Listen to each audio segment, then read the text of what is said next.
नहीं। और प्रधानमंत्री नरेंद्र मोदी ने आज वैश्विक बौद्ध शिखर सम्मेलन का उद्घाटन किया। इस 2 दिवसीय शिखर सम्मेलन की मेजबानी संस्कृति मंत्रालय अंतर्राष्ट्रीय बौद्ध परिसंघ ने की थी।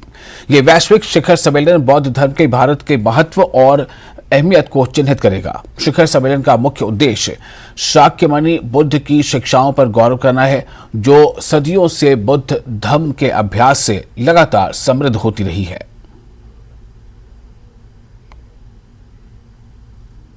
फाउंडेशन बांग्लादेश। इसके बाद हिज एमिनेंस पद्माचार्य कर ग्लोबल बुद्धिस्ट समिट के इस पहले आयोजन में आप सभी दुनिया के कोने कोने से आए हैं। बुद्ध की इस धरती की परंपरा है अतिथि देवो भव, अर्थात अतिथि हमारे लिए देवता के समान होते हैं।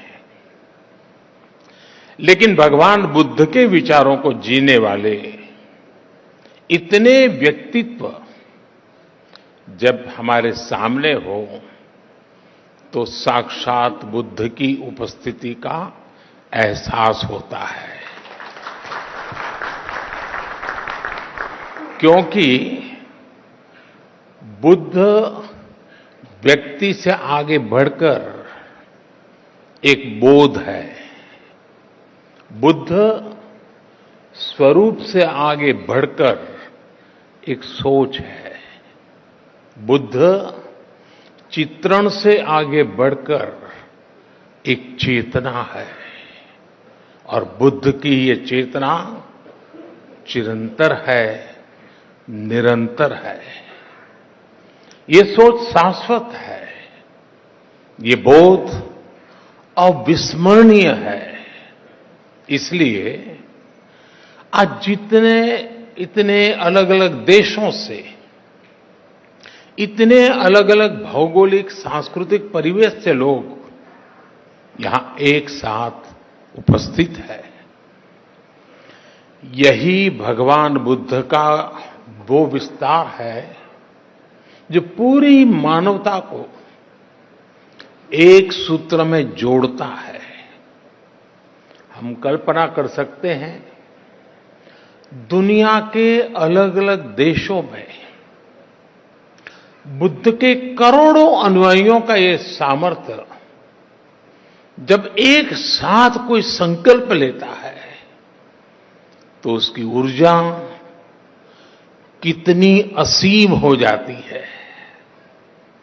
जब इतने सारे लोग विश्व के बेहतर भविष्य के लिए एक विचार के साथ काम करेंगे तो भविष्य निश्चित रूप से भव्य ही होगा। और आगे बढ़ते हैं। शिमला नगर निगम चुनाव में बीजेपी ने उत्तर प्रदेश से विधायक श्रीकांत शर्मा को प्रभारी बनाया है। राष्ट्रीय अध्यक्ष जेपी नड्डा ने उनकी नियुक्ति की है। श्रीकांत शर्मा का शिमला पहुंचने पर पूर्व मंत्री सुखराम चौधरी ने शानदार स्वागत किया। श्रीकांत शर्मा का चुनाव के दौरान रुकने का कार्यक्रम है। नेता प्रतिपक्ष जयराम ठाकुर के कोरोना संक्रमित होने के बाद बीजेपी थोड़े संकट में है और प्रचार की कमान कौन संभालेगा, इसे लेकर मंथन चल रहा है।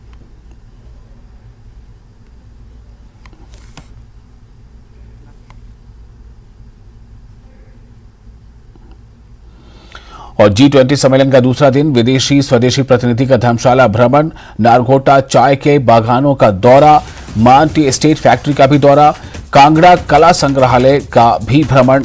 सुबह डेलीगेट्स ने किया योगाभ्यास।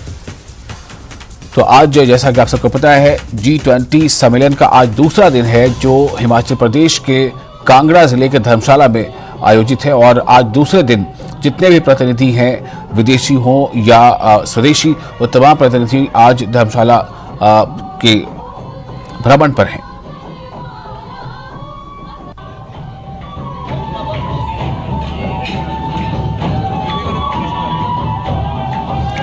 G20 बैठक में सम्मिलित विदेशी मेहमानों के सम्मान में सुक्खू सरकार ने HPCA स्टेडियम में गाला डिनर का आयोजन किया।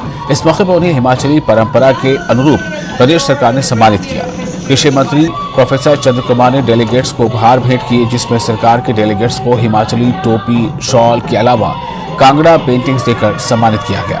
वहीं उन्हें pine needle year rings, Kinnauri flower coaster और देव संस्कृति के प्रतीक मोहरों के साथ ही हिमाचली हस्तशिल्प उत्पाद ट्री टोड बैग और जूट मैट उपहार में दिए गए। गाला डिनर के दौरान विदेशी मेहमानों ने हिमाचल के लोक गीतों पर जमकर डांस किया।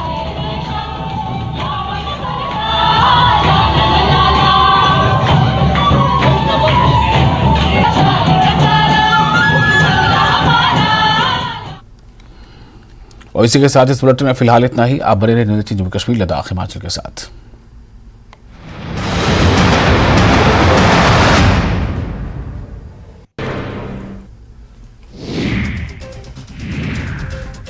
कांग्रेस की कार्यशाला में बोले